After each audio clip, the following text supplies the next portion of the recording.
Hello, friends from the comic world. My name is Hector, And my name is G. and we're here to talk to you about the new collected editions and graphic novels that are coming on June 2026. G and I work for Penguin Random House. We manage sales into the direct market around the world. So the titles that we talk about in these videos are from the publishers that we represent into those markets. Also note that we are, aside from YouTube, we are on other social media channels like Facebook, Instagram, and X. So make sure to go and check us out. And the way we do these is G and I first are going to talk about a few titles that we picked that we're excited about that are coming in June, and then we'll show you a few more titles. We'll go kind of quick through a few more titles that we definitely think you should not miss, and then after that, you'll be able to see the rest of the list, which you should also not miss for sure. So without further ado, let's get started. I think the first pick is yours, G.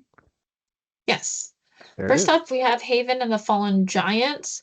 And in this world, we have a legend that says that giants once roamed the skies. And so one of the giants fell to Earth. And with that impact, a great city came from it called Rakmu, which arose from the remains of the giants. So, really interesting legend.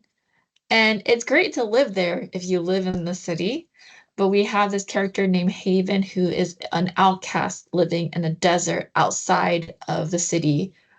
So life for Haven is only about survival, sleeping in a shanty, scrounging for food, fighting others for more drops of water. However, Haven refuses to give in to the hopelessness.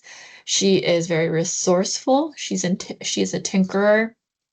She sneaks in and out of Rakmu to find spare parts for building gizmos that make her life a little easier for herself and her guardian, Yasu. So one night, while scavenging the city's restricted junkyard, Haven uncovers this mysterious relic, and before she gets a chance to inspect it, the city's guardians come after her. She tears through the back alleys. She's helped along in her escape by Lan, who is this wealthy city girl who's seen how cruel the Guardians can treat outsiders. And so together, she and Haven form this unlikely bond, one that becomes dangerous when the Guardians track them down, and when Haven unwittingly awakens a sleeping giant with her stolen relic, things get a little crazier from there. So this is a full colored graphic novel. It's a mashup of a dystopian futurism, fantasy adventure to coming of age story. If you like Avatar: The Last Airbender, this is probably something that you would like as well. So this is coming out simultaneously in hardcover and trade paperback. Awesome. Next up, my pick is Mr. Magic, the graphic novel. This was written by Kristen White. This has been adapted into graphic novel by Scott Peterson, illustrated by the husband and wife duo of Andy and Veronica Fish. And this is a very cool story. Mr. Magic was this children's show with this, enigmatic character. We don't see many of those anymore. I kind of grew up in a time where there was all these children's shows with very like Bozo the Clown, Captain Kangaroo in the U.S. and we had a bunch of them in Puerto Rico. And I know every country has their own. So in this case, it was Mr. Magic. But 30 years has passed since the last episode that ended with a tragic event and the former child stars from that show reunite to uncover, the secrets of that tragedy. Um, and in between them, there's one of them specifically that we follow story. Her name is Val, who not only had to live her rest of life with the memories of the that tragedy, but also she was kidnapped by her dad and had to live, you know. in a very bad situation of her own. So without, after 30 years, there's people forgot the show. There's no scripts, there's no videos, there's really not real evidence of the show out there. But uh, these children, now adults, they remember, they have memories, and they meet at the set, and they start, like I said, looking at clues and uncovering mysteries from what happened, and the mystery of who really was Mr. Magic. And there's mystery, and there's so obviously uh, a lot of secrets and twists and turns that are going to be uncovered as you read through. If you don't know who Kristen White, you should. She's an amazing author. She has written tons of books in the YA space, but also adult. She has done mostly horror, but she has also done a little bit of Star Wars, a little bit of fantasy. And another big thing to note is that coming up in October, she is co-writing together with James Tynion the fourth, the first ever novel, prose novel for Something is Killing the Children, titled Hope is a Knife, which would be a prequel story for Erica Slaughter. So this is a great time to get to start to know who Kristen White is, and preparation for that, which we're very, very excited about. There you Next up, Monsters. And this one is about this traveling circus that arrives in a small village. The townspeople are really excited and eager. There's a lot of buzz and curiosity with this mysterious circus because it's rumored to feature terrifying monsters inside. And that evening, Otto, the narrator of the story, takes his place among the eager crowds inside this dimly lit circus tent. And all of a sudden, the audience gasps, but it's for a reason that is unexpected. The so-called monster on stage is in fact a human child. Meanwhile, the onlookers in the crowd are actually monsters, both terrifying and grotesque. So Otto, whose face is finally revealed, is also a hairy monster. So little by little, Otto and this human child get to know each other. They change the way that they both look at the world. It's a very gorgeous illustrated middle grade graphic novel hybrid. It is middle grade, but as an adult, I will read this too. go. Um, and it's a set in this very not only beautiful, deliciously beautiful gothic world of monsters. So, yes, I can't wait for this to come out. Excellent. And then we continue with Spider-Man: The Other.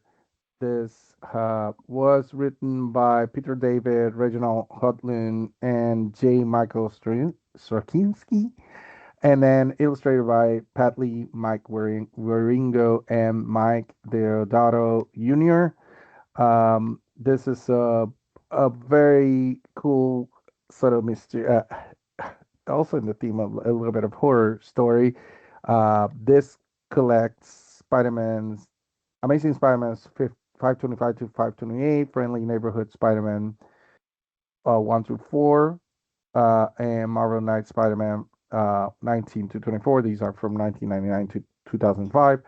Um, it's sort of an arc where something goes wrong physically and mentally, but mostly physically, with Peter Parker.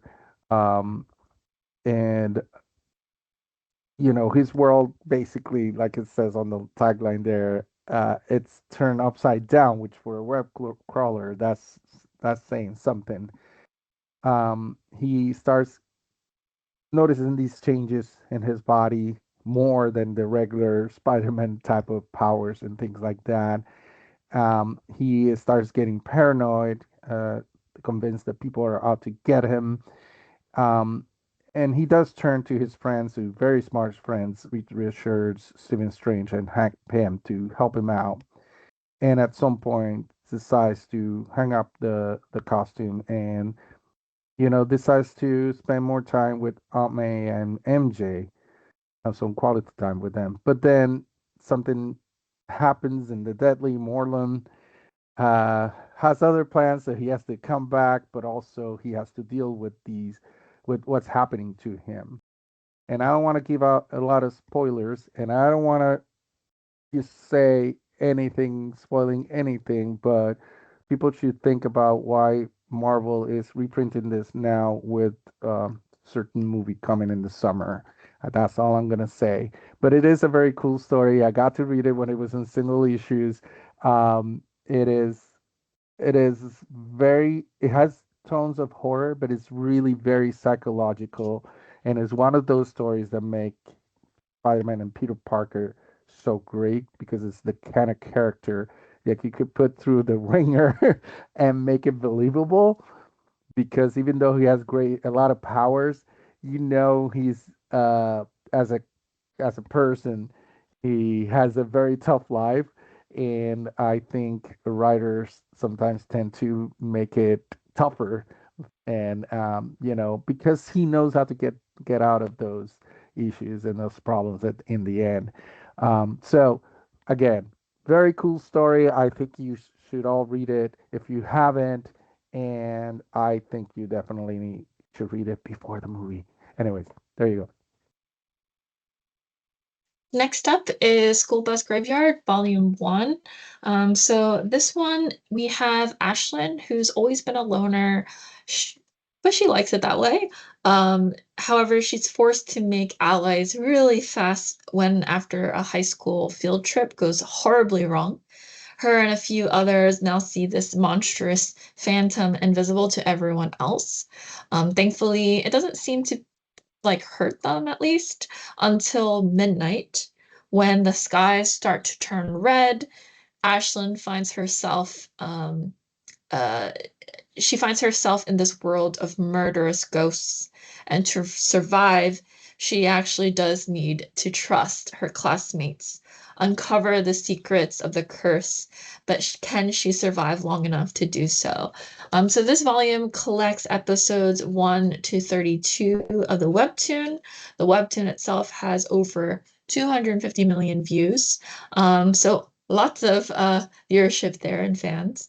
And this features obviously original artwork from the author.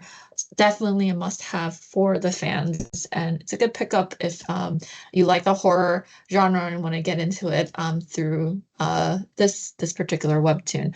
So this comes out simultaneously in hardcover and trade paperback. And next up is We Are Pan. This is written by Andre Fratino and illustrated by Jasmine Flores Montañez from Puerto Rico. So I should be proud, and I'm a really big fan of hers. Um, Pan uh, obviously it refers to Operación Pedro Pan in Spanish, Operation Peter Pan, which is an operation that was in the 1960 to 1962, where the U.S. government, together with the Catholic Welfare Bureau, um, gathered 14,000 children from Cuba and relocated them into the U.S. by themselves without their parents. The parents actually were concerned because of the rise of communism following Fidel Castro's revolution in the 50s, and they fear for the future of their children. So, through this secret operation, they secure passage for their children into the U.S. Um, and so the children were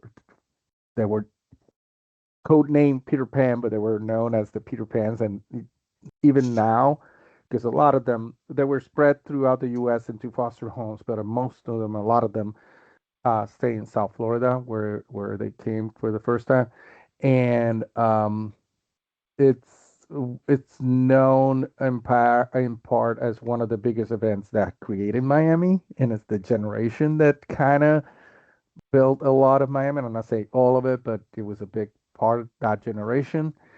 And you still have people here who refer to themselves as Peter Pans.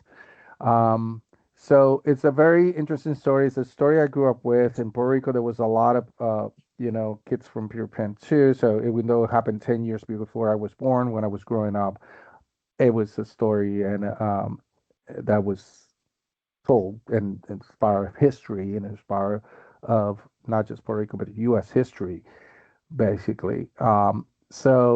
If you don't know, I mean, Andre Fratino was born and raised in Florida. I should mention also there's a foreword by Alex Segura, who also is of uh, he was born and raised in Florida from Cuban parents that were exiled from Cuba. And then there's Jasmine Flores Montañez, obviously, which I mentioned, who's from Puerto Rico. So there is that connection, but also if you know the art of Jasmine Flores Montañez, she's done a lot of work for DC. She's currently, I still think, doing art for Green Lantern, I believe, but also has done a lot of covers and has worked in other publishers. And she did, together with Julianta, did a book called Si Se Puede, where a graphic novel about uh, important people throughout Latinos with that have had a big impact in the U.S. throughout history. So this is a must-have for Hispanics, but also for people who want to understand Hispanics and immigrants, and especially that big event for immigration of Cubans into the U.S. And as you can tell by the cover, very beautiful illustrations too. So this is obviously very personal to me, so that's why I also picked it. But I think everybody should pick it up. There you go. All right, we're going to start with our highlights here. Airwalker original graphic novel Stan Lee. There's also the direct market edition. American Keeper Volume 1, Red Pill Blues, Dan Hauser, Laszlo. And then we have Batman and Robin by Grant Morrison. This is the Absolute Edition. And we have the Matt Fraction Batman Volume 1 Daylight. And we continue with Batman Superman World's Finest Deluxe Edition, Volume 1 by Mark Waid, and this was illustrated by the amazing Dan Mora. Then we have The Beauty Book 2 by Jeremy Hahn. Then we have Blink and You'll Miss It by Ethan S. Parker. And then we have Captain America Volume 1, Our Secret Wars by Chip Zdarsky.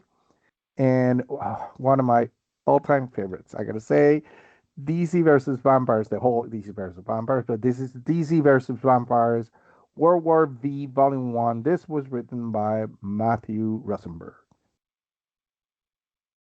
Next up, Fantastic Four Dan Slott Omnibus, Volume 1, and of course the DM only cover.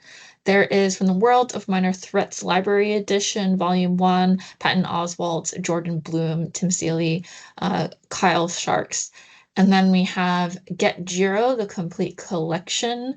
This is Anthony Bourdain, and Gigs by Mark Mosdale. And then we have Godzilla, the Kaisei Era, End of a Reign by Team Silly. So this is the collection of the first run. And then also Godzilla Escape the Dragon Zone Kaisei Era by Ethan Parker, Griffin Sheridan, and Pablo Tunica. I really love the Kaisei Era, but my favorite, I gotta say, is Escape the Dead Zone, just so you know. And then The Guy in the Chair by Hannah Rose May and Urka, sorry, Utkarsh Ambudar. I'm so sorry for butchering that. And then we have uh, Crochet the Deathless Omnibus by Mike Mignola, which is getting a lot of attention recently. This whole new Mignola verse kind of stuff.